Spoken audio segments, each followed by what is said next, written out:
There was a time when the moon did not exist in the Earth's sky, according to numerous ancient accounts. In ancient writings and traditions, one can find proof of a time when the moon did not exist. Democritus and Anaxagoras of ancient Greece mentioned that there was a time when no moon could be seen in the night skies. In describing the history of the Greek region of Arcadia, which is in the Peloponnese, Aristotle writes that the Pelasgians lived in the area since very old times, at a time when the moon did not exist. Apollonius from Rhodes mentions something similar.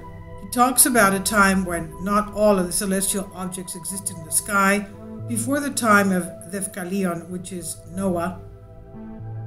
Noah means man of good omen, Deukalos Ionos, meaning the man of good omen in Greek.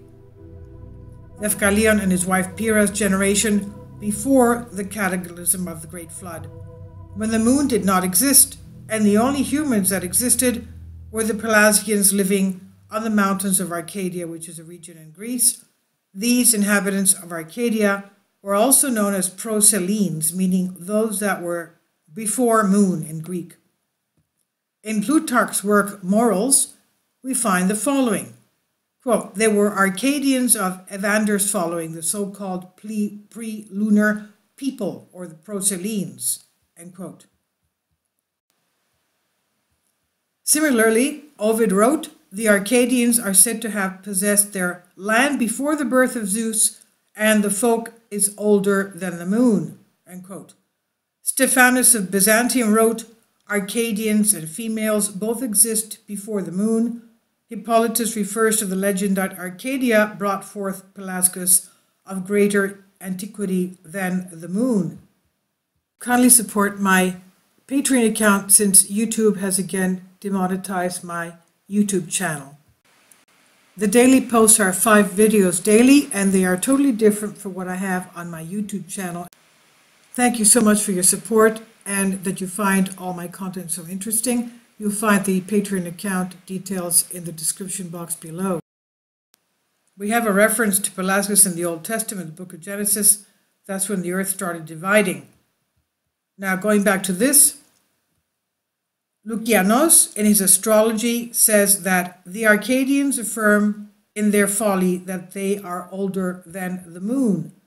Evidence has also been found in other parts of the world. In Bolivia, symbols on the wall of the courtyard of Calasaya, built in 13,000 BC. Remember, that's the time of the comet impact and the last ice age, where we had the Clovis culture extinction and also the extinction of the megafauna and flora, the mammoths and the saber-toothed tigers. So he says, in Bolivia, the symbols of the wall of a courtyard built 13,000 BC provide evidence that the moon came into orbit around the Earth at a specific moment in time thousands of years ago, long before what mainstream historians refer to as recorded history. Moreover, the calendar gate in the same site provides evidence that a smaller satellite once rotated around the Earth. The oral traditions of Colombian Indians of the Bogota highlands in the eastern Cordilleras of Colombia referred to a time before the moon. In the earliest times, when the moon was not yet in the heavens, says the tribesman of Chibchas. Africa also provides its own evidence. According to Zulu legend, the moon was brought hundreds of generations ago by 2 brothers of alien form, Wowane and Panku. So what does this all mean? The ancient memory of the earth inhabited by humans without a moon has passed from generation to generations, forming a tradition of numerous civilizations. So how did the moon get here? Reference to Van Humboldt, English translation in 1814. Now, Earth without the moon? The period when the Earth was moonless is probably the most remote recollection of mankind, of course, goes all the way back. Democritus and Anaxagoras taught that there was a time when the Earth was without a moon. Aristotle wrote that Arcadia in Greece, before being inhabited by the Hellenes, had a population of Pelasgians, and that these aborigines occupied the land already before there was a moon in the sky above the earth For this reason, they were called the Proselines, the pre-lunar people. Apollonius of Rhodes mentioned the time when not all the orbs were yet in the heavens before the Danae and Dephkaliona races, Dephkaliona being Noah, came into existence, and only the Arcadians lived, of whom it is said they dwelt on mountains and fed on acorns before there was a moon. Just remember the acorns, oak trees and acorns, the Druids.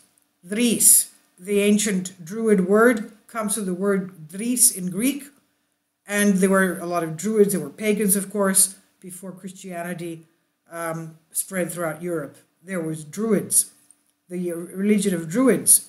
Now, Plutarch wrote in the Roman Questions, quote, there were Arcadians of Evander's following, the so-called pre-lunar people. Similarly wrote Ovid, the Arcadians are said to have possessed their land before the birth of Jove, or Zeus, and the folk is older than the moon, end quote. Hippolytus refers to a legend that Arcadia brought forth Pelasgus of greater antiquity than the moon. And Lucian, in his astrology, says that the Arcadians affirm in their folly that they are older than the moon. Censorinus also alludes to the time in the past when there was no moon in the sky. Some allusions to the time before there was a moon may be found also in the scriptures.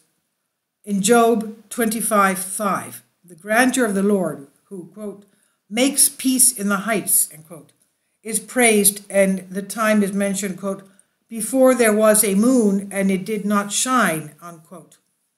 Also in Psalm 72:5 it said, thou wast feared since the time of the sun and before the time of the moon, a generation of generations. And a generation of generation means a very long time.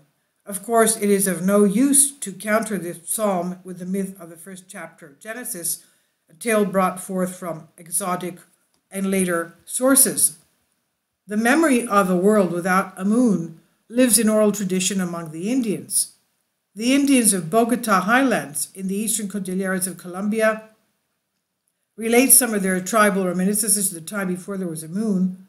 In the earliest times, when the moon was not yet in the heavens, said the tribesmen of Chibchas, there are currently 3 theories of the origin of the moon. 1. The moon originated at the same time as the earth, being formed substantially from the same material, aggregating and solidifying. These are all theories, of course. 2. The moon was formed not in the vicinity of the earth, but in a different part of the solar system, and was later captured by the earth. 3. The moon was originally a portion of the terrestrial crust and was torn out, leaving behind the bed of the Pacific.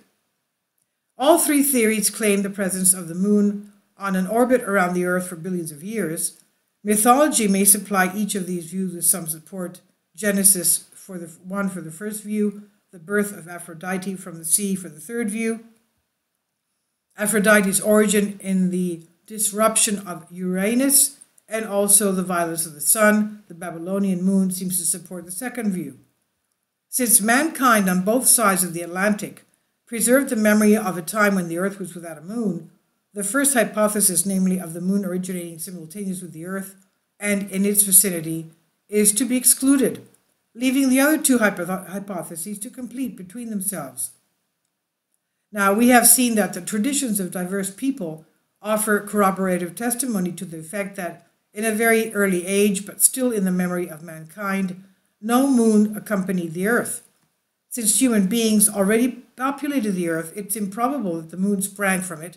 There must have existed a solid lithosphere, not a liquid earth.